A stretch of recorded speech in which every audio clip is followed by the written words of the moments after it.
టీడీపీని ఓడించగలిగిందే ఒక వైఎస్ఆర్సీపీ మాత్రమే. ఇప్పుడు నేను జాయిన్ అయ్యాను వైఎస్ఆర్సీపీలో.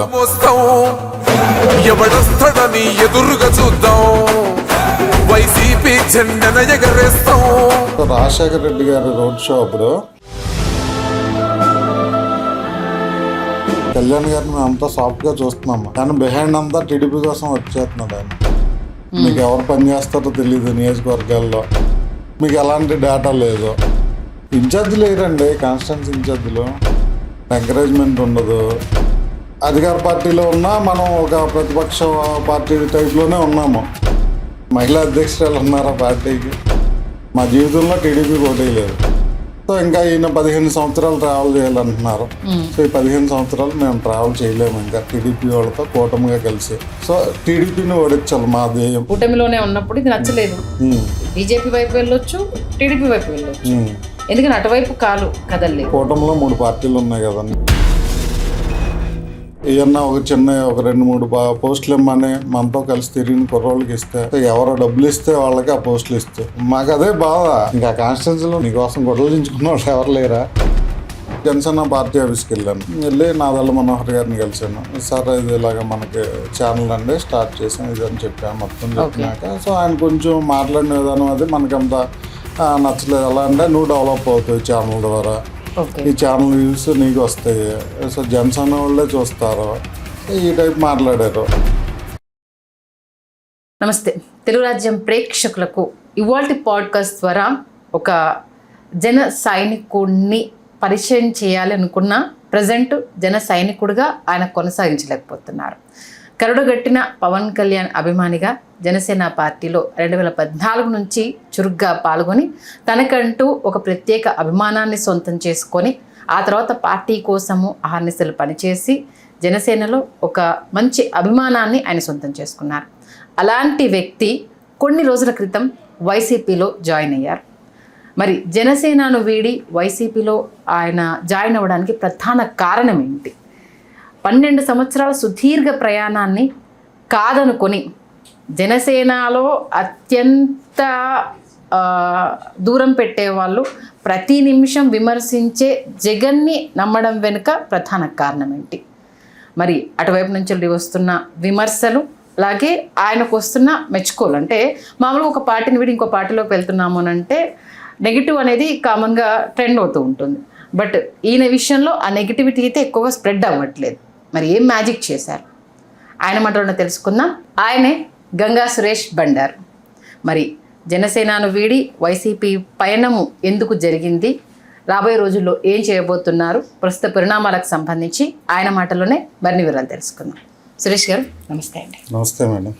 నిజంగా ఎవరైనా అధికారంలో ఉన్న పార్టీతో నడవాలి అనుకుంటారు, ఆ పార్టీతోటే కొనసాగాలి అనుకుంటారు. ఇంత సుదీర్ఘ ప్రయాణము అనేసానంటే ఎవరైనా పొజిషన్లో ఉండాలి అనుకుంటారు. మీరు మళ్ళీ వెనుదిరిగి చూడాల్సిన పరిస్థితి ఎందుకు వచ్చింది? ముందు దాని నుంచి స్టార్ట్ చేద్దాం. యాక్చువల్గా మేము జనసేన పార్టీ పెట్టినప్పటి నుంచే మేము దాంట్లో అభిమానులుగా జాయిన్ అయ్యాము. అయితే జాయిన్ అయినప్పుడు కార్యకర్తలమే, ప్రస్తుతం కూడా కార్యకర్తలమే. After 11 years 12 years effort, hard work అన్ని తర్వాత ఇప్పటికీ కార్యకర్తలమే. అయితే తెలియని రోజుల్లో ఫస్ట్లో పార్టీ కొంచెం యాక్టివిటీ స్టార్ట్ చేసినప్పుడు 2014లో ఏం లేదు, టీడీపీకి సపోర్ట్గా ప్రచారం చేయడం జరిగింది. 16-17 టైంలో కొంచెం డెఫర్ అయ్యి ఈయన అగైనెస్ట్ టీడీపీ రావడం జరిగింది. ఆ టైంలో పార్టీలో యాక్టివ్గా పనిచేయాలనుకుంటే కనుక మీరు అందరూ రిజిస్టర్ చేసుకోండి అని ఒక లింక్ వదిలేరు. దాన్ని ఔత్సాహికులు ఎవరైనా ఇంట్రెస్టెడ్ ఉన్న వాళ్ళు ఆ లింక్లో రిజిస్టర్ అవ్వమని లింక్ ఇచ్చారు. సో అందులో అందరూ రిజిస్టర్ అయ్యాము. అందులో ఏంటి, స్పీకర్స్గా రిజిస్టర్ అవ్వచ్చు, కంటెంట్ రైటర్స్గా రిజిస్టర్ అవ్వచ్చు, కొంచెం బిహైండ్ వర్క్ చేసేవాళ్ళుగా, అడ్మినిస్ట్రేటర్గా, లేకపోతే కొంచెం సాఫ్ట్వేర్ డెవలపర్గా అలా రిజిస్టర్ అవ్వచ్చు. రిజిస్టర్ అయిన వాళ్ళకి కొన్ని మీటింగ్స్ పెట్టారు, జిల్లా లెవెల్లో పెట్టి ఆ జిల్లాలో రిజిస్టర్ అయిన అందరికీ కలిపి సో ఒక ఇంటర్వ్యూ లాగా చేశారు. సో కొంతమందిని ఫైండ్ అవుట్ చేసుకున్నారు. సో వీళ్ళందరికీ మేము ట్రైనింగ్ ఇస్తాం, మా పార్టీ తరఫున వీళ్ళు వర్క్ చేస్తారన్నట్టు చెప్పారు. కానీ ఎక్కడా కూడా అది ఇంప్లిమెంట్ జరగలేదు. తర్వాత ఒక ఆఫీస్ తీసుకున్నాం, అక్కడ అన్ని ఇన్ఫ్రాస్ట్రక్చర్ డిజైన్ జరుగుతుంది, సో వీళ్ళందరినీ హెడ్ ఆఫీస్కి పిలుస్తాము, ట్రైనింగ్ ఇస్తాము, తర్వాత మిమ్మల్ని ఫ్రంట్కి పంపిస్తాం, ఫ్రంట్ రోల్కి పార్టీ నుంచి అని చెప్పారు. జరగలేదు. రీసెంట్గా చూస్తే మళ్ళీ ఒక 2 months బ్యాక్ సేమ్ లింక్ మళ్ళీ సేమ్ అలాగే వదిలేరు. ఇంకా పార్టీలో యాక్టివ్గా పని చేసుకోవాలంటే రిజిస్టర్ అవ్వన్నాను. సో డిఫరెన్స్ ఏంటి, 11 years బ్యాక్ నీకు నీ పార్టీలో ఎవరున్నారో ఎవరు పని చేస్తారో తెలియదు కాబట్టి అలాంటి లింక్ వదలొచ్చు.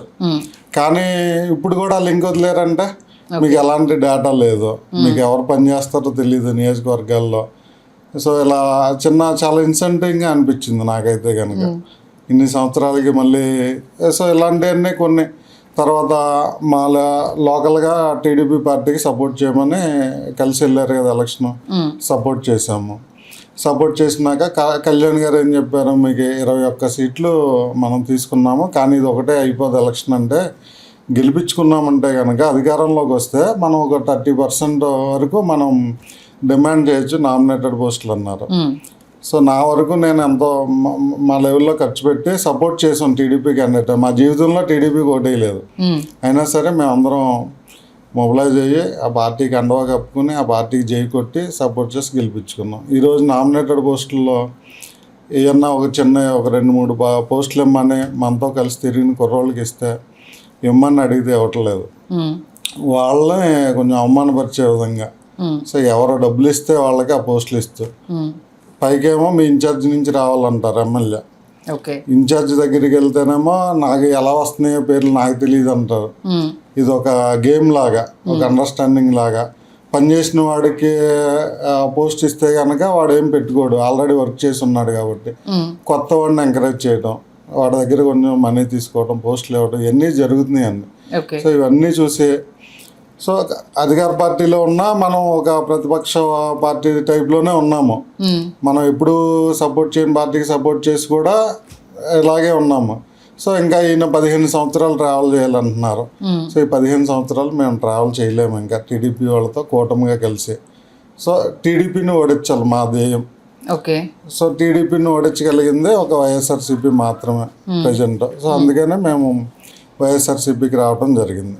అసలు 12 సంవత్సరాలు అందులో ఉన్న జనసేన తోటే కదా గంగా సురేష్ తెర మీదకి తెలిసింది, పవన్ కళ్యాణ్ ద్వారానే కదా గంగా సురేష్ తెలిసింది. ఇప్పుడు ఆయనను కాదనుకొని ఇప్పుడు వెళ్తున్నారు. మరి ఈ పేరు ప్రఖ్యాతలు ఆయన పెట్టిన భిక్ష కాదా అనే వాళ్ళకి ఏం సమాధానం చెప్తారు? మంచి ప్రశ్న అడిగారండి. ఇది మన జన సైనికులు కూడా నేను చెప్పదలుచుకున్నాను. ఒక యాక్టివిటీ కంటిన్యూగా కాన్స్టెంట్గా చేస్తున్నప్పుడు ఆ రిలేటెడ్ పీపుల్ మనకు పరిచయాలు అవుతారు. సపోజ్ మీరు ఒక బ్లడ్ క్యాంప్ లాంటి ఒక యాక్టివిటీ చేయండి. సో బ్లడ్ డొనేట్ చేసేవాళ్ళు కానీ, రిక్వైర్ ఉన్నవాళ్ళు కానీ, లేకపోతే ఇంకా మీలాగా బ్లడ్ డొనేట్ చేసేవాళ్ళు కానీ ఉండి, బ్లడ్ డొనేషన్ ఆర్గనైజ్ చేసేవాళ్ళు కానీ ఉండి, ఒక చైన్ బేస్లో మనకు ఫ్రెండ్స్ అవుతారు. అది నువ్వు నీ కెపాసిటీ, నువ్వు జిల్లాకు పనిచేస్తే జిల్లాలోనే అవుతారు, రాష్ట్రానికి పనిచేస్తే దేశానికి పనిచేస్తే మీకు దేశవ్యాప్తంగా నెట్వర్క్ వస్తుంది. మీరు గోతులు పూడ్చే కార్యక్రమం పెట్టుకోండి, సేమ్ అదే యాక్టివిటీ, మీకు అలా చేసే వాళ్ళందరూ మీకు ఫ్రెండ్స్ అవుతారు. మీరు ఇంకో మొక్కలు నాటే కార్యక్రమం పెట్టుకోండి. అలా మీరు ఏ యాక్టివిటీ చేసినా సరే సో ఆ రిలేటెడ్గా మీకు ఒక చైన్ బేస్ ఏర్పడుద్ది. అది లైక్ చేసేవాళ్ళు మిమ్మల్ని ఫాలో అవుతుంటారు. సో అలాగే నేను సుదీర్ఘకాలం పాటు ఒక డెకేడ్ జనసేన పార్టీకి పనిచేశాను కాబట్టి ఆబ్వియస్లీ నాకు జనసేన ఫాలోవర్స్ కానీ, స్నేహితులు కానీ, ఒక నెట్వర్క్ సహజంగా ఉంటుంది. అది ఈ 10 సంవత్సరాలు జనసేనకు పనిచేస్తేనే కాదు, నేను ఇంకో ఏ యాక్టివిటీ చేసినా సరే నాతో పాటు ట్రావెల్ చేసేవాళ్ళు ఒక టీం తయారవుతారు. అవును కదా, ఆబ్వియస్లీ అంతే జరుగుతుంది కదా. సో అలాగా నాతో ట్రావెల్ చేశారు. నేను ఇంకో ప్లాట్ఫామ్ తీసుకున్నాను ఇప్పుడు. సో దాంట్లో నేను సుదీర్ఘకాలం పనిచేస్తూ ఉంటే దాంట్లో నాకు ఫ్రెండ్స్ అవుతారు. సో ట్రావెల్ చేసిన వాళ్ళని నాతో కలిసి పనిచేసిన వాళ్ళు నేను ఇన్సల్ట్ చేయదలుచుకోలేదు. అయితే వాళ్ళు చెప్పేది ఏంటంటే ఒక యాక్టివిటీ మనం కన్సిస్టెంట్గా చేసినప్పుడు సో ఆ రిలేటెడ్ పీపుల్ మనకి ఎక్కువ పరిచయాలు అవుతుంటారు. ఇప్పుడు జనసేన లేకపోతే గంగా సురేష్ అనే వ్యక్తి తెలియదు కాబట్టి మరి ఇప్పుడు ఆయన పార్టీని వదిలేసి వెళ్ళిపోతే ఆ పేరు ప్రఖ్యాతలు అనేది గంగా సురేష్కి కంటిన్యూ అవుతాయా? ఏమంటే జనసేన పార్టీ ఎప్పుడు స్టార్ట్ అయింది? 2014 స్టార్ట్ అయింది. అప్పటికే ఆయన అనౌన్స్ చేశారు కదా, 14 స్టార్ట్ అయింది కదా. అప్పటికి నా ఏజ్ 30 years. సో 30 years నేను నథింగ్. ఓకే. జనసేన తర్వాత గంగా సురేష్ అన్న పబ్లిక్ తెలిసాడా. నా యాక్టివిటీస్ నేను ఎప్పుడూ చేసుకుంటూనే ఉన్నాను. నేను స్కూల్ చదివేటప్పుడు నేను లీడర్ కాంపిటీషన్లో పోటీ చేసేవాడిని. నాకు ఒక MBA గ్రాడ్యుయేట్ని. నాతో కలిసిన స్నేహితులందరూ డిఫరెంట్ ఫీల్డ్స్లో మేనేజర్స్ అయిపోయి ఉన్నారు. సాఫ్ట్వేర్ కంపెనీల్లో, బ్యాంక్స్లో, బిజినెస్లలో డిఫరెంట్ సెటిల్ అయి ఉన్నారు. నా నెట్వర్క్ నాకు ఉంటుంది. సో ఇక్కడ వర్క్ చేశాను కాబట్టి ఇక్కడ కూడా కొంచెం ఒక ప్లాట్ఫామ్ అన్నట్టు కొన్ని ఫ్రెండ్స్ అవటానికి కానీ జర్నీ చేయడానికి. అంతేగాని ఇది ఒక్కటే మనం బేస్ చేసుకునేది కాదు కదా.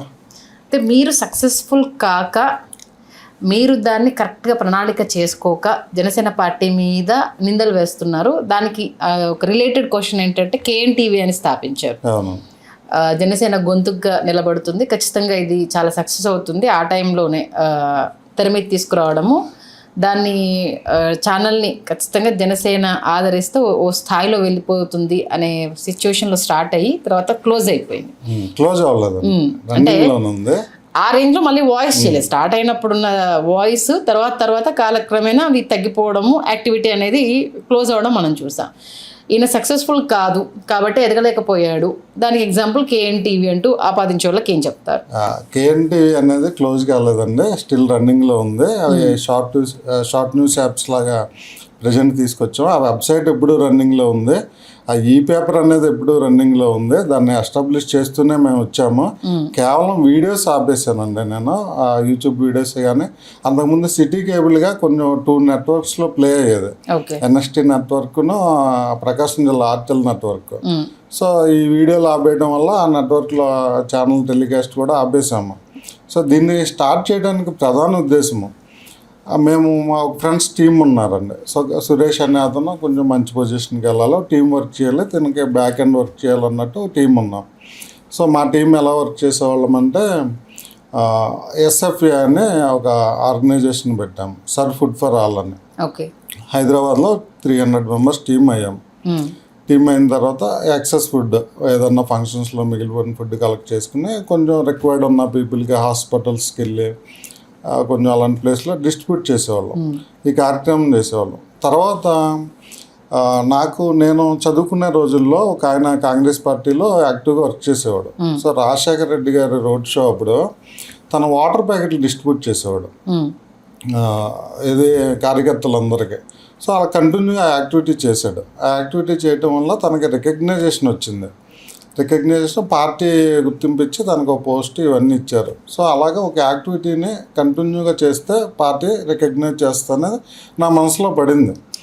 తర్వాత నేనేం చేశాను, జనసేన వైఎస్ రాజశేఖర రెడ్డి గారు మేము చదువుకునే రోజుల్లో డైలీ, అంటే మీరు అటువైపు టర్న్ అవ్వడానికి ఒక పొలిటికల్ ఎంట్రీకి ఆజ్యం పడడానికి వైఎస్ రాజశేఖర రెడ్డి మీటింగ్. మేము చదువుకునే రోజుల్లో అంటే మార్నింగ్ కాలేజీకి వెళ్ళేవాళ్ళు, ఆఫ్టర్నూన్ ఇన్ రోడ్ షో ఎక్కడ జరిగితే అక్కడ వెళ్ళిపోయేవాళ్ళు. నగేష్ అన్నయ్యను ఒక ఆయన కాంగ్రెస్ లీడర్ ఉండేవారు అప్పుడు మా లోకల్గా.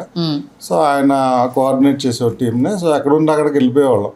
అలాగే ఫుల్ ఇంట్రెస్ట్ ఉంది పాలిటిక్స్. 2003 నుంచి కూడా మేము ఎలక్షన్ టైంలో మీకు తెలియదే ఉంది, అక్కడ ఓట్లు చూసుకోవడం, డిస్ట్రిబ్యూషన్స్ అందరినీ చూసుకోవడం, ఇవన్నీ ఇంట్రెస్ట్ ఉండేది. యూత్ కదండి అప్పుడు, బాగా 20 years బ్యాక్ అంటే మాకు అప్పుడు 20 years. సో యాక్టివిటీ అలాగా.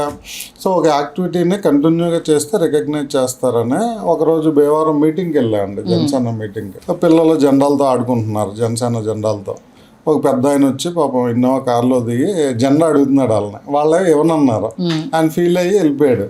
సో ఈ జెండా కార్యక్రమం చేస్తే బాగుంటుందని చెప్పి నేను జనసేన జెండాలు కొనుక్కుని ఇంట్లో పెట్టుకుని అక్కడ మీటింగ్ జరిగిన వెళ్ళేవడం, లేదా ఏమన్నా కార్యకర్తలన్నా మా ఊర్లో ర్యాలీ అవుతుంది కొన్ని జెండాలు కావాలంటే అలా పంపించడం, అలాగే లక్షల్లో జెండాలు నేను డిస్ట్రిబ్యూట్ చేశాను. ఆ ప్రోగ్రాము కంటిన్యూగా చేశాను. అయితే 2019 తర్వాత కొంచెం మా టీం అంతా డిస్కస్ చేసాం, సురేష్ ఎక్కడికక్కడ మనం యాక్టివిటీ చేస్తున్నాము, సో మనం ఫండ్స్ అంతా అంటే ఇప్పుడు ఓడిపోయాం ఇంకా అది 0. సో ఈసారి మనం చేసే యాక్టివిటీ అది గ్రో అవుతుండాలి. సో పార్టీకి కూడా మనం బిహైండ్ వర్క్ చేయొచ్చు అన్న థింకింగ్లో KNTV న్యూస్ ఛానల్ స్టార్ట్ చేద్దాం. సో ఇన్స్టెంట్గా మనం ఒక యూట్యూబ్ ఛానల్గా స్టార్ట్ చేద్దామని ప్లాన్ చేసాం. ఒక స్టూడియో పెట్టాం, ఒక ఛానల్ రిజిస్టర్ చేసాం, అన్నీ ఎస్టాబ్లిష్ చేసి కేఎన్డి అని యూట్యూబ్గా స్టార్ట్ చేసి వెంటనే మాకు సపోర్ట్ దొరికింది. ఎన్ఎక్స్టీ నెట్వర్క్, ఆర్టెల్ నెట్వర్క్లో లైవ్ ఇస్తామన్నారు. ఓకే. సిటీ కేబుల్ టైప్లో లైవ్ ఇచ్చాము. సో అలా వర్క్ చేసుకుంటూ వచ్చాము. వెబ్సైట్ ఉంది, మాకు ప్రజెంట్ ఈ పేపర్ రన్నింగ్లో ఉంది, సో షార్ట్ న్యూస్ యాప్స్ రన్నింగ్లో ఉన్నాయి. సో ఇవన్నీ చేసుకుంటూ వచ్చాం. ఇప్పుడు అవి ఒక్క వీడియోలు మాత్రమే. నేను ఒకసారి జనసేన పార్టీ ఆఫీస్కి వెళ్ళాను. వెళ్ళి నాదళ్ళ మనోహర్ గారిని కలిశాను. సార్ ఇది ఇలాగ మనకి ఛానల్ అండి స్టార్ట్ చేసాం ఇదని చెప్పాను. మొత్తం చెప్పినాక సో ఆయన కొంచెం మాట్లాడిన విధానం అది మనకంత నచ్చలేదు. ఎలా అంటే నువ్వు డెవలప్ అవుతావు ఛానల్ ద్వారా, ఈ ఛానల్ వ్యూస్ నీకు వస్తాయి, సో జనసేన వాళ్ళే చూస్తారు, సో ఈ టైప్ మాట్లాడారు. అదేంటి ఒక ఛానల్ అంటే ఒక పార్టీకి బలమే కదా, మన ఓన్ మనీ పెట్టుకుని మనం ఖర్చు పెట్టుకుని వాళ్ళ కోసం పనిచేస్తున్నాం అంటే రిసీవింగ్ డిఫరెంట్ ఉండాలి. సో ఆయన అలా అన్నాడు. అలాగనే అప్పుడు మనకు ఒక 8,000 9,000 ఇన్కమ్ వచ్చేది, 2.5 lakhs ఎక్స్పెండిచర్ అయ్యేది పెర్ మంత్. అలాంటి టైంలో ఏదో నువ్వు డెవలప్ అయిపోతావు, నీకు ఆదాయం వచ్చేస్తుందని మాట్లాడితే ఇన్సల్టింగ్ కదా.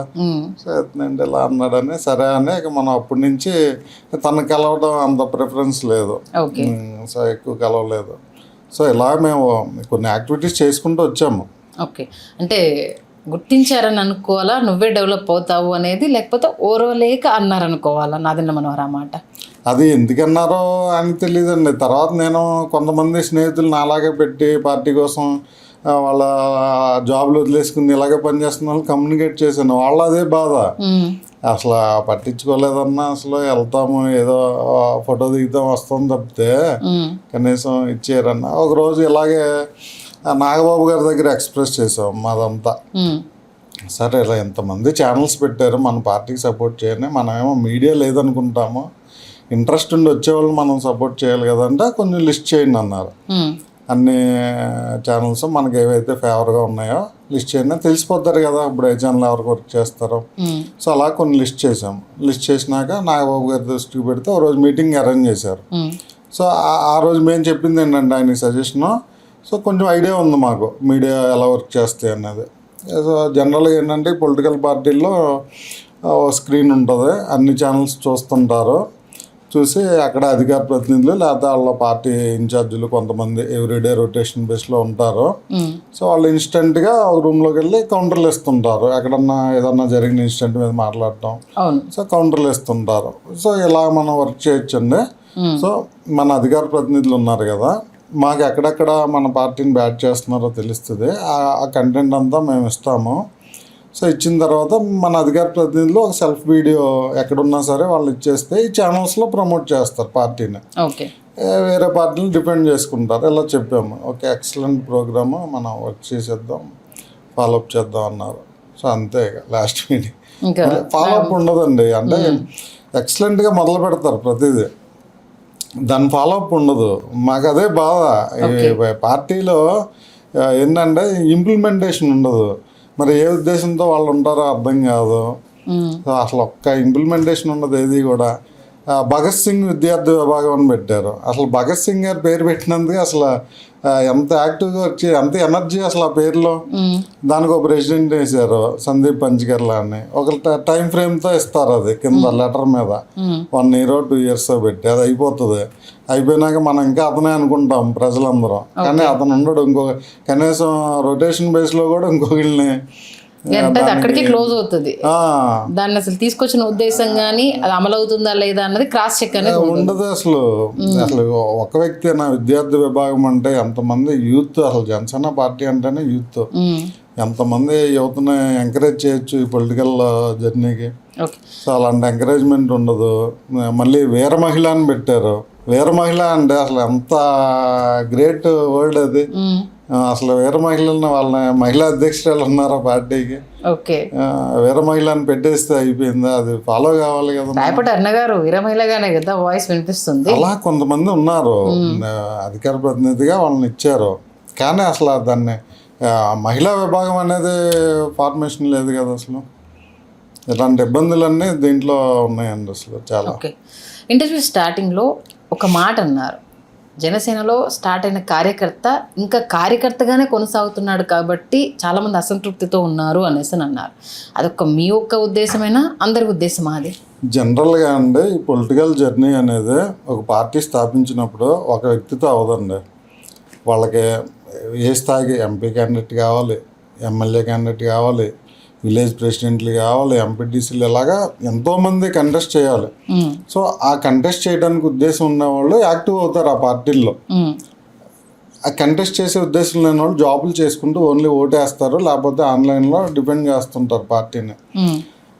అలా పార్టీ చేసే ఉద్దేశంలో మీకు పార్టీకి యాక్టివిటీస్ చేసుకుంటూ ఖర్చు పెట్టుకుంటూ మొబిలైజ్ చేసుకుంటూ పీపుల్ని ఉన్న వాళ్ళని ఈ రోజుకి కార్యకర్తగా మీరు ఉంచుతున్నారంటే మీకు అది డెవలప్ చేయడం ఇష్టం లేదు. సో అలాంటి ఇబ్బందికరమైన పరిస్థితుల్లో ఫస్ట్ జీరో పాలిటిక్స్ అన్నారు, దానికి కొంతమంది అట్రాక్ట్ అవుతారు. సో కరప్షన్ లేదన్నారు, ఓటుకు నోటు లేని పాలిటిక్స్ అన్నారు, అన్నీ అన్నారు. కానీ ఏం చేశారు చివరికి? సో పొలిటికల్ జర్నీ అనేది ఒక లాంగ్ జర్నీ. ఎప్పుడు కూడా ఒక ఎయిమ్తో ఉన్నప్పుడు దానికి తగ్గ పీపుల్లే మనకి యాడ్ ఆన్ అవుతూ ఉంటారు. ఆ ఎయిమ్తో వర్క్ చేయాలి. ఇప్పుడు ఆయన అలా వర్క్ చేస్తున్నాడు అనుకోండి, మేమేమనుకుంటాం, సో మన జనరేషన్ పోయినా సరే ఈ ఎయిమ్ నెక్స్ట్ జనరేషన్కి ఆ బెనిఫిట్ వస్తారు, క్యారీ ఫార్వర్డ్ అవుతుంది. ఒక మన జనరేషన్ అంతా పోనీ ఇలాగే వర్క్ చేద్దాం అనుకోవచ్చు. ఆయన కాంప్రమైజ్డ్ పాలిటిక్స్కి వెళ్ళిపోయారు. సో ఆ కాంప్రమైజ్డ్కి వెళ్ళినప్పుడు మిగిలిన వాళ్ళని క్రియేట్ చేయాలి, పదవులు ఇవ్వాలి. పార్టీ పదవులు బోల్డ్ ఉంటాయి, లక్షల్లో ఉంటాయి పదవులు క్రియేట్ చేయాలి. కానీ పార్టీ పదవులు ఇవ్వచ్చు. మరి పార్టీ పదవులు లేకుండా పార్టీ పెట్టుకుని ఎందుకంటే ఇంట్రెస్ట్ ఉన్న ప్రతి ఒక్కడికి ఇవ్వాలి. మనకు వాటర్ ఉంటాయి, కొన్ని వాటర్ ఏమో తీర్థం అయితే జల్లుకుంటాము, కొన్ని మంచినీళ్ళు అయితే తాగుతాము, నీళ్ళు పాడైపోయిన నీళ్ళు అయితే కనుక మంటలు ఆపుతాం. ప్రతి వాటర్ దేనికో దానికి పనిచేద్దాం. అలాగే ఇక్కడ పబ్లిక్ కూడా పార్టీలో ప్రతి ఒక్కరూ పనిచేస్తారు దేనికో దానికి. ప్రతి ఒక్కరికి ఇంపార్టెన్స్ ఇచ్చుకుంటూ వెళ్ళాలి. పదవి ఎక్స్పెక్ట్ చేయడం తప్పు అండి. అసలు పొలిటికల్ పార్టీలో ఒక పొలిటికల్ పార్టీ స్టార్ట్ చేసాము అని అంటే అది ఎవరైనా సరే, ఉద్యోగమే కావచ్చు, ఏదైనా బిజినెస్. ఇక్కడ రెండండి, ప్రత్యక్ష ఎన్నికలకి వెళ్ళే క్యాలిబర్ ఉన్న వాళ్ళు ఒక లేయర్ ఉంటారండి. వాళ్ళకి అన్ని విధాల అంగులు ఉంటాయి, ఖర్చు పెట్టుకోగలుగుతారు, క్యాడర్ని చూసుకోగలుగుతారు, అన్నీ ఉంటారు. సో రెండో క్యాడర్ ఉంటారు, పార్టీ అంటే ఇంట్రెస్టెడ్ ఉండి పని చేస్తుంటారు. వాళ్ళకి ఎప్పుడో ఫ్యూచర్ గోల్ ఉంటుంది. అలాంటి వాడికి ఈ పార్టీ పదవులు ఇవ్వచ్చు కదా, ఏం పోయిద్ది అలాగే. పార్టీ పదవి ఒక డెసిగ్నేషన్ ఇవ్వడం వల్ల వాళ్ళకి వచ్చిన నష్టం ఏంటిది? మరి ఇవ్వనప్పుడు ఉండరండి. ఇంకా ఇప్పుడు 10 సంవత్సరాల క్రితం నువ్వు కార్యకర్తగా చూసి ఈ రోజుకి కార్యకర్తగా చూసి ఉన్నప్పుడు ఉండరండి. ఎక్స్పెక్ట్ చేసే వాళ్ళు, పొలిటికల్ కెరీర్ కోరుకునే వాళ్ళు అసలు ఉండరు. అంటే సరే, ఆ పొలిటికల్ కెరీర్ దగ్గరికి వెళ్ళే ముందు 2014 నుండి మీరు కంటిన్యూ ట్రావెల్ అవుతున్నారు. అంతకు ముందు నుంచి కూడా జనసేన జెండాలు మోసాను, అన్ని మీటింగ్స్కి పంచాను అనేసి అని చెప్పారు. పవన్ కళ్యాణ్తో అసలు ఫస్ట్ మీరు ర్యాప్ ఏంటి? పవన్ కళ్యాణ్ గారిని అంటే క్లోజ్డ్ మీటింగ్స్ ఉన్నప్పుడు జనరల్గా ఒక 40-50 మంది ఉన్నారు, స్పీచ్ ఇస్తుంటారు కదా, కమ్యూనిటీ వైజ్ కలిసేవాళ్ళు, లేకపోతే డిఫరెంట్ లైక్ ప్రొఫెషన్ వైజ్ కదా, లాయర్లు, డాక్టర్లు అలాగే ఉన్నప్పుడు ఒక దాంట్లో మీట్ అయ్యానండి. ఐటీ మీటింగ్స్ అయినప్పుడు కొంచెం క్లోజ్గా ఒక 4-5 మీటింగ్స్కి వెళ్ళాను. పర్సనల్గా మాట్లాడే అంత పరిస్థితి రాలేదు. ఆయన కూడా ఎవరితో కూడా నేను పర్సనల్ మాట్లాడటం చూడలేదు. ఈవెన్ పబ్లిక్ స్పీకింగ్ అయినా అందరూ మాట్లాడేసినాక ఆయన వస్తారు, ఒక 1/2 అవర్ 1 అవర్ మాట్లాడతారు, వెళ్ళిపోతారు. పార్టీ ఆఫీస్కి కూడా నెంబర్ ఆఫ్ టైమ్స్ మా ఇన్ఛార్జీలు చెప్పారు, రమ్మంటారండి పార్టీకి వెళ్తాము, ఆయన ఏదో లైవ్ పెడతారు, అక్కడ నుంచి మనోహర్ గారు ఆయన మాట్లాడేస్తారు, వెళ్ళిపోతారు. కనీసం మమ్మల్ని ఎందుకు పిలిచారో తెలీదు. అదేదో లైవ్ ఇంట్లో నుంచే చూస్తాం కదా మేము. ఒక ప్రశ్న ఇది ఇస్తారు, ఆఫీస్ లెటర్ హెడ్, మీటింగ్ ఉంది అందరూ వచ్చేయండి అంటారు. అక్కడికి వెళ్ళినాక పబ్లిక్ స్పీకింగ్ ఇస్తారు, లైక్ ప్రెస్ కాన్ఫరెన్స్ లాగా. మళ్ళీ వీళ్ళతో పర్సనల్గా మాట్లాడరట, అసలు వెళ్ళిపోతారట. మాట్లాడరట అంటే మీకు మేము కొంత లీడర్స్తో ట్రావెల్ చేస్తాం కదండి క్లోజ్గా. సో మన మీటింగ్కి వెళ్ళారు కదా, ఏమైంది కళ్యాణ్ గారిని కలిసారని అడుగుతాం కదా. అడిగినప్పుడు వాళ్ళు చెప్పుకున్న బాధలు ఇవి, ఇలా ఉంటుంది సిచ్యువేషన్. అసలు అంత దూరం మనం ఎందుకు వెళ్ళామో తెలీదు, అదేదో ఇంట్లో నుంచి మనం చూస్తాం కదా, పెద్ద పార్టీ మీటింగ్ అవుతున్నట్టు పిలుస్తారు, తీరా వెళ్ళినాకేమో మనోహర్ గారు ఆయన మాట్లాడేసి ప్యాకప్ అంటారు అని చెప్పిన పరిస్థితి నాకు. ఓకే, అంటే అందులో పార్టీలో ఉన్న ఏ లీడర్తో కానీ ఏ కార్యకర్తతో కానీ, అంటే ఆ నియోజకవర్గానికి సంబంధించి కావచ్చు, వాళ్ళతో మాట్లాడడం కానీ, ఇది చేద్దాము, ఎలా జరుగుతుంది ఏంటనే డిస్కషన్ కానీ ఎక్కడ ఉండదని వాళ్ళు చెప్తున్నారండి. ఎందుకంటే మనమేమీ పోస్ట్ తీసుకోలేదు, వాళ్ళు ఇవ్వలేదు. సో నాకు క్లోజ్డ్ కన్నా వాళ్ళతో నేను కొంతమంది లీడర్స్తో ట్రావెల్ చేసింది, వాళ్ళు నాతో పంచుకున్న దాన్ని బట్టి ఇలా జరుగుతుందండి సిచ్యువేషన్ అని చెప్పుకొచ్చారు వాళ్ళు. ఓకే, మరి అంత సపోజ్ మా జడ్పీటీసీ, మా జంగారెడ్డి జడ్పీటీసీ జాయిన్ అయ్యారు వెళ్ళి పార్టీలో. ఇప్పుడు నేను జాయిన్ అయ్యాను వైఎస్ఆర్సీపీలో.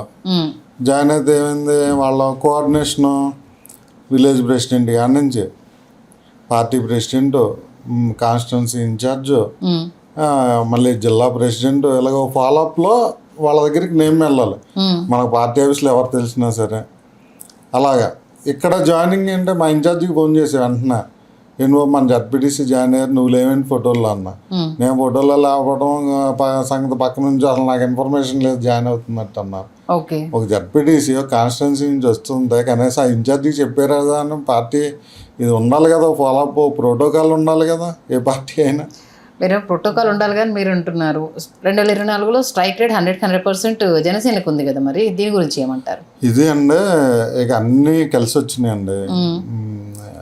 అయితే వాస్తవానికి నేను ఒక వైఎస్ఆర్సీలో జాయిన్ అయ్యానని చెప్పట్లేదు, కానీ అంత బ్యాడ్ పరిపాలన అయితే ఆయన ఇవ్వలేదు. జగన్మోహన్ రెడ్డి గారు 11 సీట్లకు పరిమితి, అంత బ్యాడ్ పరిపాలన అయితే ఇవ్వలేదు. ఆయన చేసినవి చాలా మంచిగా ఉన్నాయి. కాకపోతే కొంచెం లీడర్స్ కొంచెం వేరే పార్టీలు పర్సనల్ ఇచ్చేయడం ఇలాంటివి కొన్ని ప్రజలకు నచ్చదు కదా జనరల్గా. అలాంటివి కొంచెం డిస్టర్బెన్స్ క్రియేట్ అయినాయి. వర్క్ పరంగా అయితే చాలా మంచి పనులు చేశారు. ఈ 21 గెలవడానికి కారణం ఏంటంటే 3 పార్టీలు కలిసినాయి. So electioneering central government support ఇచ్చింది. ఎలక్షన్ కావాల్సిన ఫండింగ్ అంతా వీళ్ళకి ఎలక్షనీరింగ్ అంటే ఫుల్ ఐడియా ఉంది కాబట్టి టీడీపీ వాళ్ళకి ఎలా చేయొచ్చు అన్నీ చేశారు. సో జనసేనలో యువత ఉన్నారు, యువత హార్డ్లీ వర్క్ చేశారు అందరూ. ఇక అన్ని ఫ్యాక్టర్స్ కలిసి వచ్చి మెజార్టీ సీట్లు వాళ్ళకి గెలుచుకోవడానికి అవి కొంచెం దోహదపడ్డాయి అన్నీ కలిసి. ఎందుకంటే మొన్నటి వరకు కూడా మీరు ఎక్కడ దానికి సంబంధించి ఏది మాట్లాడలేదు, అలా సడన్గా వైఎస్ఆర్సీపీకి వెళ్ళిపోయారు. ఇప్పుడు కారణాలు వెతుక్కుంటున్నారు అని అంటే ఏమంటారు? ఎక్కడన్నా అంటే మనం ఒక పార్టీకి పనిచేస్తున్నప్పుడు ఆ పార్టీ పాజిటివ్స్ని మనం ప్రొజెక్ట్ చేసుకోవాలి. ఎవరైనా సరే, నేనే కాదు ఎవరైనా, వేరే పార్టీల్లో నెగిటివ్స్నే మనం చూపిస్తుండాలి. సహజంగా చేయాల్సిన పని అది. అవి పర్సనల్ అబ్యూస్కి వెళ్ళక్కర్లేదు, ఇంకొక రకంగా డిగ్రేడ్ చేయక్కర్లేదు. సో కొన్ని మనం ఇలా చేసుకోగలిగితే పార్టీకి మనం వర్క్ చేసినట్టు. సో నేను ఎక్కడ ఉంటే ఆ పార్టీకి వర్క్ చేస్తాను ఆనెస్ట్గా. గత 10 సంవత్సరాలు అందులో ఉన్న ఆనెస్ట్గా అలాగే వర్క్ చేసాం. ఆయన ఏ పార్టీకి ఓటేయమంటే ఆ పార్టీకి అండవా కప్పుకున్నాం. ఆ లీడర్స్తో కరిగి తిరిగి అన్నీ చేసాం. ఇక నచ్చలేదు, వీఆర్ అగైనెస్ట్ టీడీపీ అండి. సో కంప్లీట్ ఇక మేము 15 సంవత్సరాలు ట్రావెల్ చేయం. అగైనెస్ట్ టీడీపీ క్యాడర్ ఉంది, సంతృప్తిగా లేదు. ఎందుకంటే మీరే అన్నారు చాలా మంది ఎందుకు వాళ్ళందరినీ ఏకతాటిపైకి ఏకతాటిపైకి వాళ్ళందరినీ కూడగట్టలేకపోయారు? అధినేత వరకు ఈ సమస్యలు, ఎందుకంటే ప్రశ్నించే గొంతుక అనేది జనసేన పార్టీ నైజం.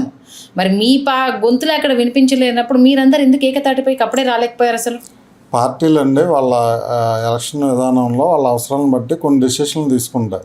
అలాగే ఆయన ఇప్పుడు వరకు డైరెక్ట్ విన్ అయింది లేదు 19లో. సో ఆయనకు ఒక ప్లాట్ఫామ్ కావాలి, సరే ఒక స్టెప్ తీసుకున్నారని అంతా భావించాం, వర్క్ చేసాం. సో అంతా విన్ అయ్యారు. ఈ 2 సంవత్సరాలు చూస్తే గతంకి ఇప్పటికి డిఫరెన్స్ ఏముందండి? అసలు గత పరిపాలనకి ఇప్పటికి డిఫరెన్స్ ఏముంది? ఏమీ లేదు. నువ్వేం చెప్పి జనరల్గా ఏం జరుగుతుందంటే కళ్యాణ్ గారికి హై ప్రయారిటీ ఇస్తున్నారు. చంద్రబాబు గారిని అయినా సరిగ్గా రిసీవ్ చేసుకుంటున్నారా లేదా కానీ అధికారులు కళ్యాణ్ గారికి అంత ప్రయారిటీ ఇస్తున్నారు. సో ఆయన ఏంటంటే ఆ సాటిస్ఫాక్షన్లో ఆయన ఉన్నారు.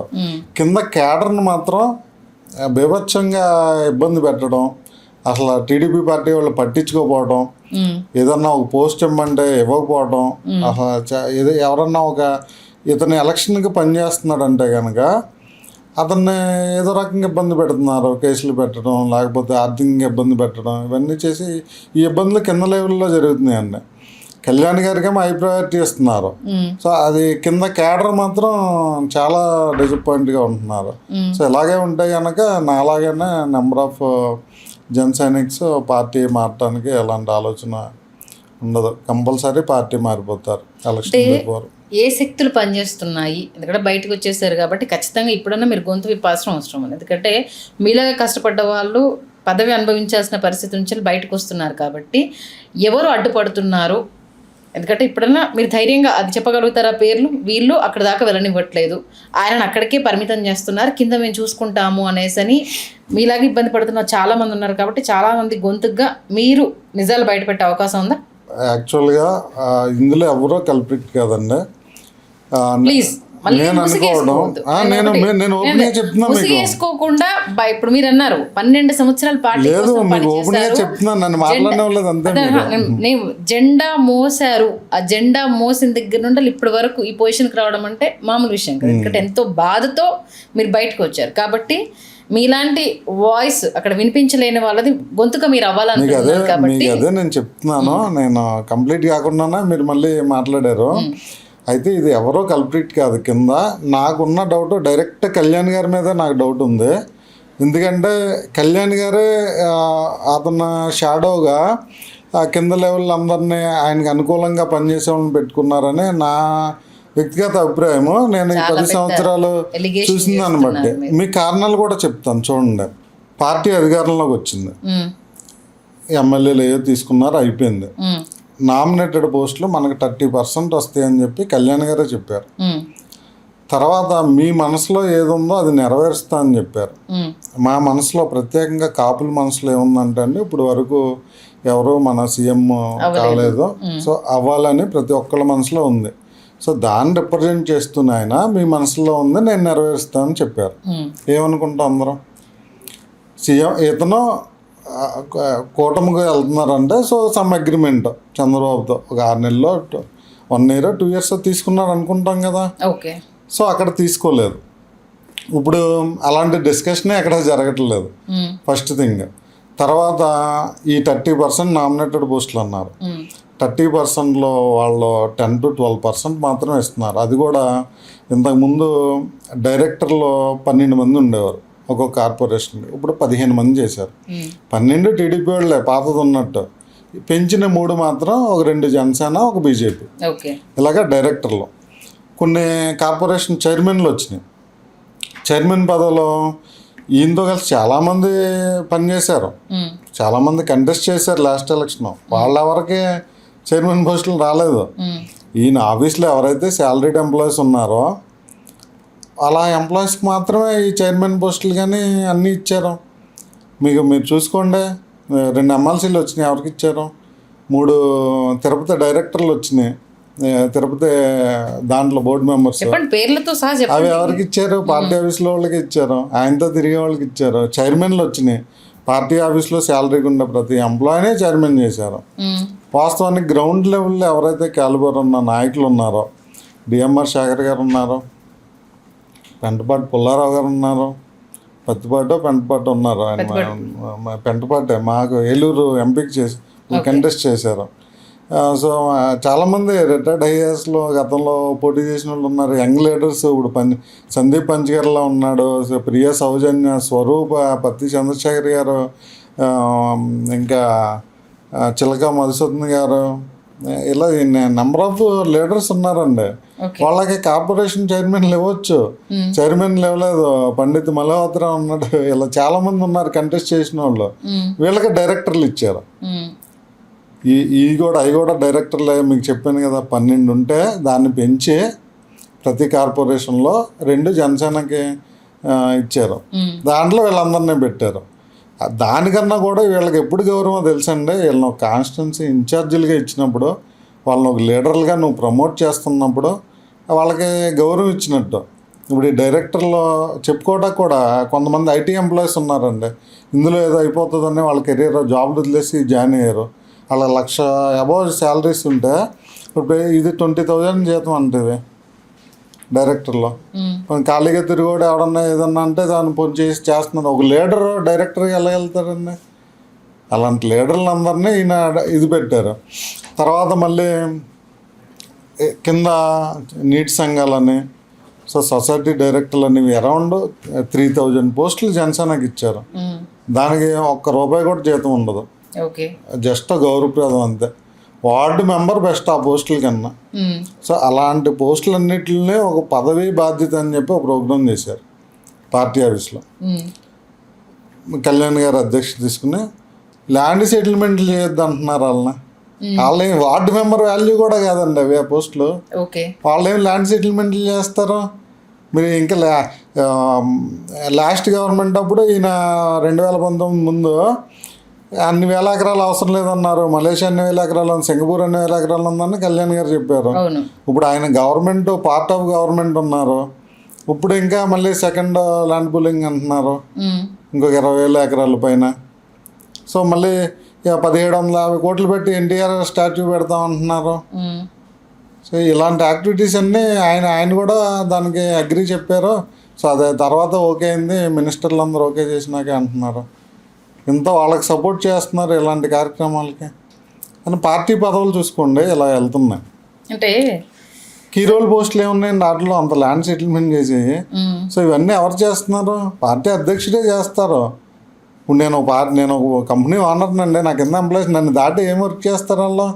అందరూ ఏంటంటే ఎవరినో తిట్టుకుంటారు, హరిప్రసాద్ గారినో మనోహర్ గారినో. కానీ ఈ ఎంటైర్ జర్నీలో, పొలిటికల్ జర్నీలో కళ్యాణ్ గారే కరెక్ట్గా లేరేమో అని నా ఉద్దేశం.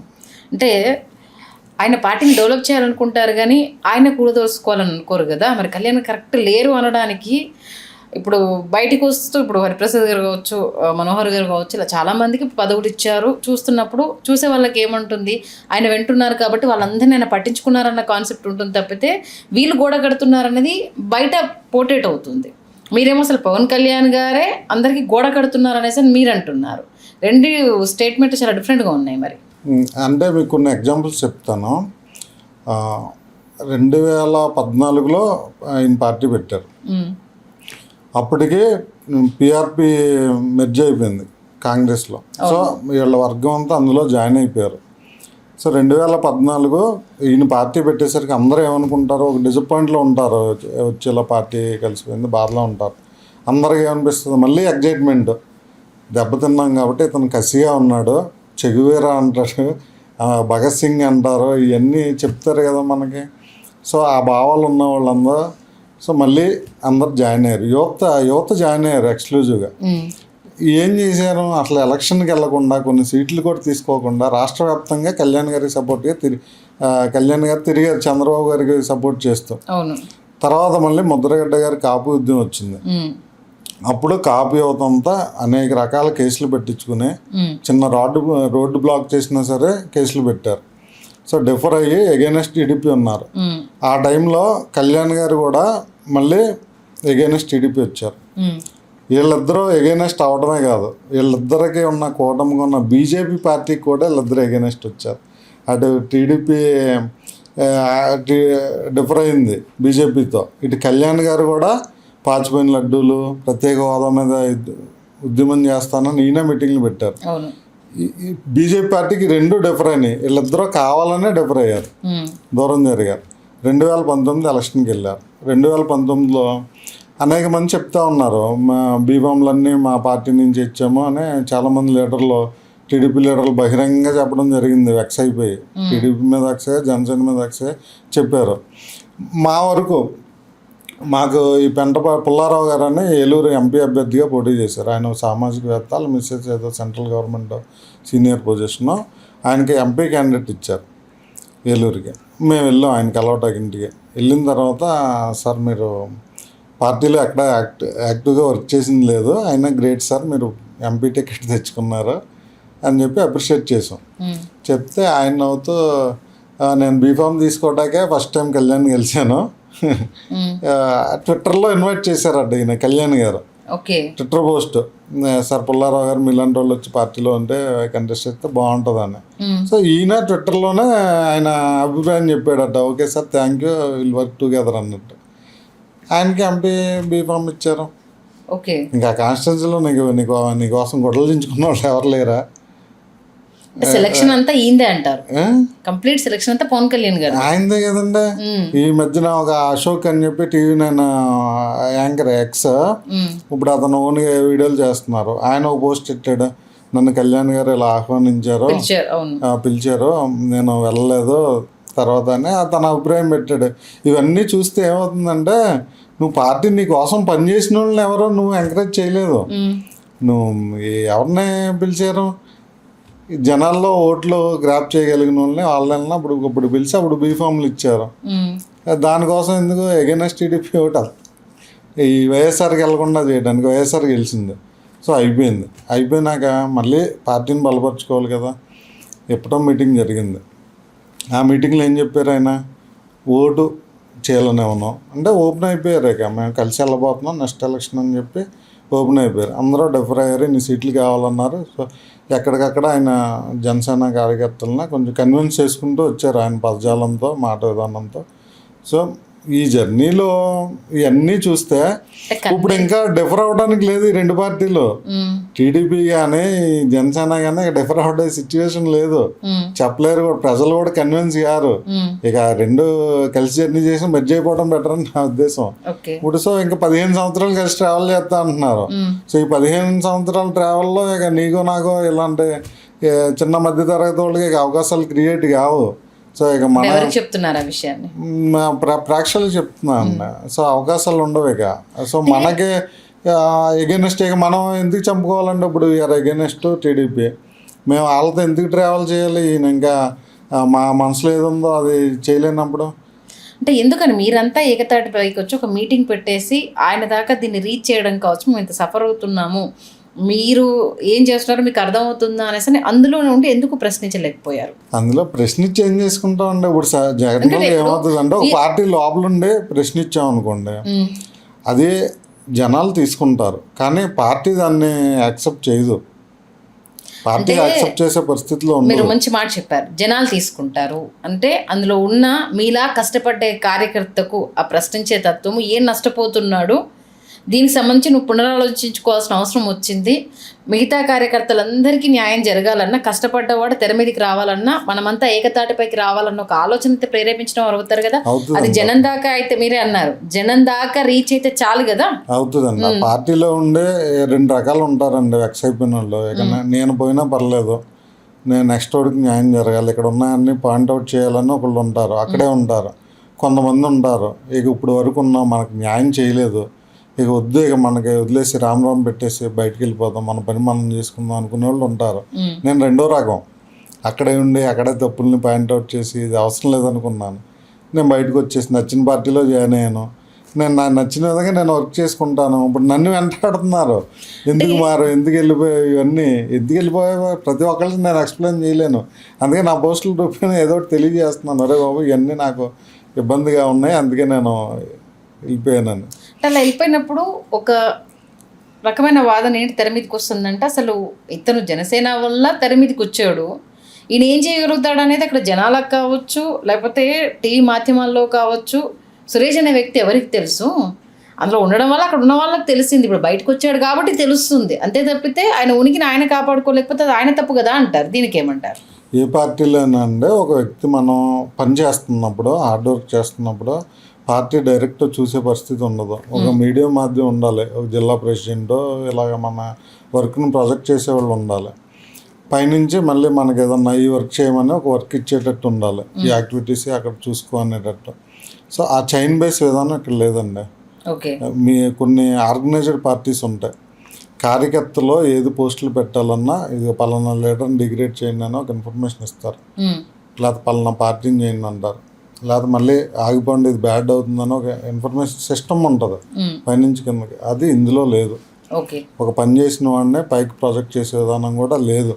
అయితే ఇక్కడ కొంతమంది కార్యకర్తలని అక్కడక్కడ ఫైండ్ అవుట్ చేసుకుని దాన్ని వీళ్ళు ప్రమోట్ చేసుకుంటున్నారు. పార్టీ చిన్న వ్యక్తులకు కూడా పోస్టులు ఇచ్చింది, చిన్న వ్యక్తులను కూడా గుర్తించింది అని కొన్ని ప్రమోట్ చేసుకుంటున్నారు, అవి ప్రమోషన్కి వాడుతున్నారు. ఇప్పుడు జనసేన వాళ్ళు చచ్చిపోయినందుకు కొంతమంది బాధపడతారు, కొంతమంది దాన్ని ప్రమోట్ చేసుకుంటారు చెక్లు ఇచ్చి. అలాగే 2 విధాలా దాన్ని చూడొచ్చు, ఒక వర్గం అలా ఉంటారు, ఒక వర్గం ఇలా ఉంటారు. మీ ఫేస్బుక్లో కూడా నేను చూసాను ఆ పోస్ట్ని, డబ్బులు ఇచ్చేది కష్టపడేది మేము, పార్టీ అంటే పేరు ప్రఖ్యాతలు వెళ్ళేది పవన్ కళ్యాణ్ ఖాతాలో. జనరల్గా ఏమవుతుందంటే అండి, ఇప్పుడు సపోజ్ కళ్యాణ్ గారి బర్త్డే జరిగింది, ఆయన పుట్టినరోజు, లేకపోతే పార్టీ ఆవిర్భావ సభ ఉంది, ఊళ్ళో కళ్యాణ్ గారు ఏమి అక్కడికి ఏమి ఎవరిని పంపించాడు కదా, పార్టీ ఇంట్రెస్టెడ్ ఉన్న వ్యక్తి ఉంటాడు, అక్కడ ఆ రోజు ఆయనకు అన్నదానాలు చేయటమో లేకపోతే పళ్ళు పంచడమో వృద్ధాశ్రమాలకు వెళ్ళి ఏదో ఒక యాక్టివిటీ కోరుకుంటాడు. ఇవన్నీ ఖర్చుతో కూడినాయి కదా. వాళ్ళ ఇంట్లో వాళ్ళ మదర్ పేరు మీద చేసుకోవచ్చు కదా, వాళ్ళ ఫాదర్ పేరు మీద, మా తాతగారు పోయారు ఆయన పేరు మీద నేను చేసుకోవచ్చు కదా. కానీ ఒక పార్టీకి ఎందుకు ఆ క్రెడిట్ అంత ఇస్తాం మనం? పార్టీ డెవలప్ కావాలని ఫస్ట్ థింగ్ ఉంటుంది. పార్టీ డెవలప్ అయినాక మనలాంటి వాళ్ళు కొంచెం ఆపర్చునిటీస్ క్రియేట్ చేస్తారు, గుర్తింపిస్తారని ఒకటి ఉంటుంది.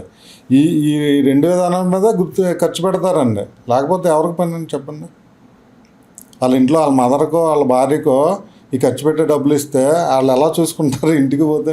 ఇక ఆడవాళ్ళ సంగతి మీకు తెలియదు ఏముంది, ఎలా చూసుకుంటారు? అవన్నీ వదిలిపెట్టి ఒక పార్టీ ఖర్చు పెట్టి తిరుగుతున్నారంటే వాళ్ళని చూసుకోవాలి కదా, పార్టీ అదే గుర్తింపు ఇవ్వాలి కదా వాళ్ళకి. ఓకే, గ్రాంటెడ్గా తీసుకోవాలి కదా వాళ్ళ కష్టాన్ని, వాళ్ళ డబ్బుని అంతా పార్టీ గ్రాంటెడ్గా తీసుకోకూడదు కదా. అలా అంటే మేము చెప్పామా చేయమని అంటారు.